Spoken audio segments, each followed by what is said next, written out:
guys, the Android7 here, and today, what was that? I looked like I was about to dab, like, what was that? Anyway, today we're going to be reading some more r/entitled parent stories. So, you know the typical gist from the last video that I made about entitled parents, or Reddit stories and stuff. Basically, I take 3 stories on Reddit, and I read them. 3 random stories I find on Reddit. So, without further ado, let's get right to the story. The first story is called EM Thought I Was a Hacker, and this was uploaded by a user named, I clicked on the wrong thing. This was uploaded by a user named ThinkSo2. So, ThinkSo2, congratulations, you're on the show. So, let's get right to reading. This is not a big story, but it's my closest encounter to an entitled mother. So, here goes nothing. So, when I was 18, I was a live-in babysitter in the US. I'm from Europe, by the way. I thought it was going to be a cool way to experience life in America, living with an American family while getting some pocket money for babysitting 6 hours a day. This was 2002, and the only way to use the internet in that house was to use EM's desktop computer in her office. I had friends and family to send a few emails to, so I just asked her if I could use the internet and she'd let me in her office. I used my Hotmail. I also noticed that her MSN client automatically logged in when you started the computer. It says something like, "You're successfully logged in as Kim Blank," or whatever the standard MSN notification was at the time. Now, Kim was their previous nanny from Australia. I thought to myself, it looks like Kim never logged out of her MSN account. This must be still erroneously signed in because she left a year ago. So I log out of her account because I'm clearly not going to use hers and log in myself. Later that day, EM comes over to me and asks me what have I done to her computer. Her kid can no longer use the emails program. I just told her how it was. I logged in using my account, but it would be no problem for them as I was now logged out and they simply used their username and password to log in again. EM didn't seem to understand a word I was saying. She involves her husband and the upset child who wanted to go online, and once again I tried to explain what I did. I asked the husband, "Do you have an email address? If you have trouble remembering your password, there are steps you can take." He answered that he didn't know what his email address was. Him and the child would just turn on the computer and write emails. That's when I realized for all that time, they had been using Kim's account to send/receive emails. I have no idea how Kim didn't notice that. I emailed her about it later, and she thanked me for saving the privacy of her account. In the meantime, I was given bad stares and attitude, until they called my agency supervisor/counselor. She asked me why I messed with her computer. I tried to explain that, again, I used my email account, then logged out. But she didn't get it either. I mean, I know that a lot of 40/50-year-olds in 2002 weren't exactly familiar with the internet yet, but not to that extent. For this and other reasons, I left the program. It wasn't as fun as I expected, and EM was a real pain to deal with. So, I was very happy to go home early. I spent the week prior to my departure at the supervisor's house, sleeping on a couch. The program got me my ticket back home, and at that point, I had to contact my family to let them know when I was supposed to fly and where to meet. But guess what?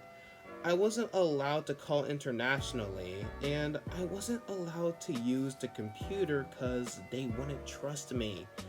I had the supervisor's 10-year-old daughter copy a handwritten message to my family and send it from her email address. Just whatever.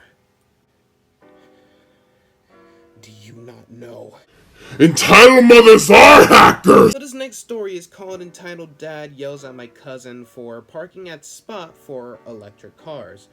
Doesn't know my cousin owns an electric car and he didn't. This is posted by Imaginary Broccoli 6. So congratulations, Brock. You're on the channel! So, recently I got back into contact with my cousin who's currently living in Seattle, originally from Indonesia like me. Now, she is obsessed with electric cars since they are quite yada yada, more mileage yada yada. She recently bought a 2016 Fiat 500e electric car. While on the outside looks like a normal car, there are obvious signs that show that the car is electric. One day she was heading back to her apartment and parked her car in the basement. In her apartment parking lot, there are 5 spots for electric cars, and she parked in one of them. As she got out to plug in the charger, an SUV, to her description was a Ford, drove up and stopped behind her. Conversation went like this. ED, entitled douche. C, cousin. ED: you can't park there. It's for electric cars, and I have one, so move! C, sir, I know for a fact that your car is gas powered and my car is electric. I'm parking at the right spot, and besides, I live here, puta. She says puta a lot despite me telling her what it means. Doesn't matter. Move your car so I can park there. All the other spots are full. My car is electric. I can prove it to you. Listen, I don't care, just move. I'm not moving for your pollution vehicle. Just move, gosh dang it. No. Your car isn't even electric. Only Tesla's electric. Other car brands have electric too, puta. Besides, it even shows electric car on the rear bumper, can't you see? Just freaking move or else! Sorry, weirdo. I'm not moving. Now get your piece of crap out of here, okay? Entitled Dad then drove off and left, and my cousin went back to her department. She came back down later because she left her textbooks, and that's when she saw that her windshield was smashed. Luckily, because of cameras, they caught the perp, and it was ED who used a golf club. Needless to say, he had to pay for damages and was forced to park his car somewhere else.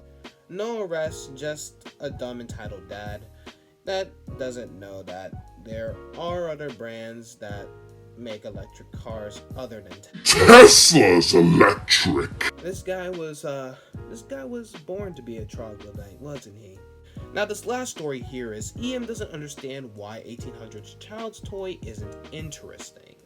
Now this story was posted by Reddit user, dang it, I accidentally skipped it again. Here we go. Irish writer Mommy. So, hey Mommy, wanna come down, share a nice bowl of Lucky Charms? That was actually really offensive. I'm sorry. I need to chill. I have no chill. My daughter is 4 years old, and yesterday her preschool class went on a field trip to an 1800s theme park. This is a place where all the workers dress in traditional 1800s dress and teach the kids about life during that time period. The price to enter the park was $20 for adults and $14 for kids aged 3 and up. This is relevant. My daughter's class was having a lot of fun. They rode ponies and sang old nursery songs and went through traditional period kids' rooms in big houses and did a lot of fun hands-on activities. One of the activities they offered was making their own 1800s style doll made out of corn husks and twine. Honestly, I thought they looked a bit like voodoo dolls, but my daughter loves hers. This is where the problem starts. Enter EM and her spawn. These people were not a part of my daughter's group. They had just come for the day themselves.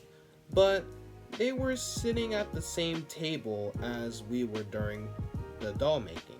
And lucky us, they sat right next to me and my daughter. So I got a front row view of the following. Kid, Mommy, this is boring. EM, speaking to the park worker who was teaching kids how to make dolls. Don't you have any other toys to make that are more fun? Worker, no ma'am. These are traditional toys from the 1800s, and they can be fun if you just use your imagination. My daughter, speaking to EK. It's fun. Look, you can draw a face. EK. No, this is stupid. It's not nice to say stupid. EM, speaking to my daughter. Don't tell my EK what she can say! Me, to EM. Please don't raise your voice at my daughter. She was just trying to explain that these toys can be fun. EM. Do not speak to me! Who are you anyway? Turning back to the worker. I need you to find something else we can make that isn't boring. These don't talk or light up or anything. Worker. Ma'am, toys in the 1800s didn't do anything. Kids had to rely on imagination. EM. I cannot believe I paid $30 for this crap. There's literally nothing fun here for EK. Where are the rides and games? Worker. This isn't Disneyland, ma'am. There are no mechanical rides or games. EK can ride the fun ponies, though. EM. If I wanted EK to ride a pony, I'd buy her a frickin' pony. She wants to make something fun, like a Build-A-Bear. Worker. Well, you could go to Build-A-Bear. There is a mall not too far away. EM. That's ridiculous. I paid $34 to come here. I expect to have fun. If there is no fun here, then I demand a refund.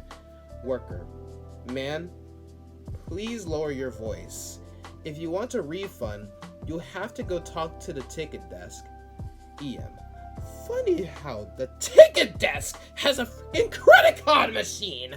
Last time I checked, The 1800s didn't have credit cards! and then she and her spawn stomped off towards the ticket window. My daughter. Mommy, that lady was crazy. I have no idea if she ever got her refund. Edit. By popular demand, here is a pic of the Voodoo Cornhusk dolls. And the one on the right is my daughter's, creepily named Emily. Emily wants to play? The faceless one is the one I made. Alright guys, I'm gonna load up the image and I'm too lazy to even edit in pictures, so I'm just gonna, get the picture, put it in, and I'll show you guys the picture on Imgur. Here you go guys. That's the image of the Cornhusk dolls.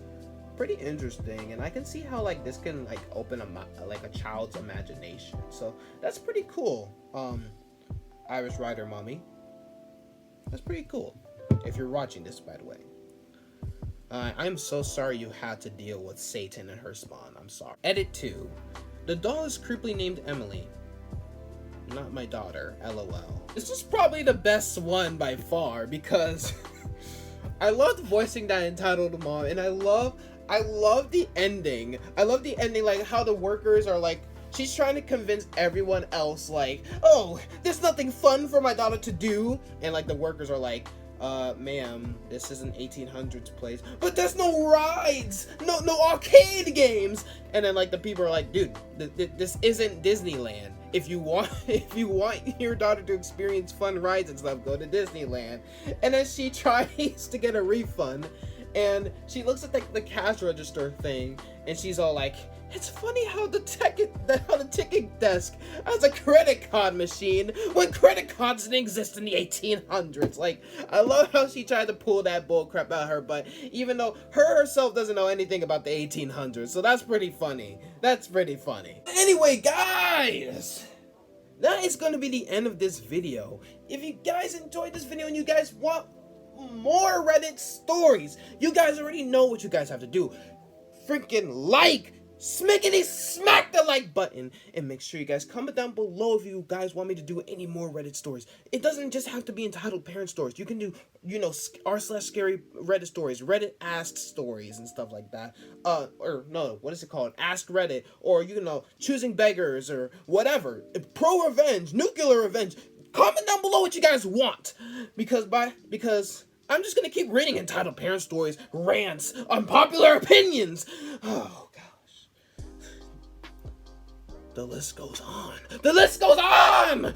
But anyway, also subscribe to my channel. I don't just read these stories. I make reaction videos. I make skits. I make cartoons. I make everything on this channel. Basically, I'm basically the Disney of this channel. All right, and click the subscribe button! Yeah! I'm halfway to 500 subscribers, guys. I am crazy, okay? Also, follow me on Facebook, Twitter, Instagram, and Snapchat if you guys want to, if you guys want to keep on update on what videos are out, or, what I'm doing, or why a video's late, or something like that. So, that was a weird voice crack. I will see you guys next time. I love you all. Have a great day. DeAndrox7.